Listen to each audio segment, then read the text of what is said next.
আকাশ? হ্যাঁ আঙ্কেল তোমাদেরকে পাঠিয়েছে। তোমাদের মধ্যে প্রিয়াকে? তোমার নাম প্রিয়া? না না, এই তো প্রিয়া, আপনার হবু বউ। ভালো আছে প্রিয়া? হ্যাঁ হ্যাঁ, খুব ভালো আছে।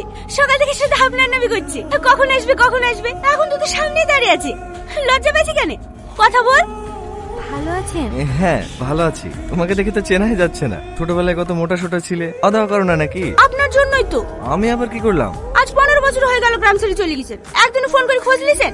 যতই ব্যস্ত থাকেন, এখন তো মোবাইলের যুগ, এক কল ফোন তো করতে পারতেন। আসলে ফোন করে লোকে কি ভাববে না ভাববে, তাছাড়া প্রিয়ার নাম্বারও আমার কাছে ছিল না। আমার না হয়তো ভুল হয়েছে, প্রিয়া তো ফোন করতে পারতো।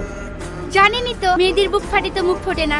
আরে ছাড় না, দুলা ভাই তো চলেই এসছে, দুজন নিজে হাতে খাই দিবে, আবার মোটা হয়ে যাবে। এই চল চল, বাড়িতে সবাই অপেক্ষা করছে, আসেন। দুলা ভাই, আপনারা দুজন পাশাপাশি বসেন। না না, আরে বসেন না।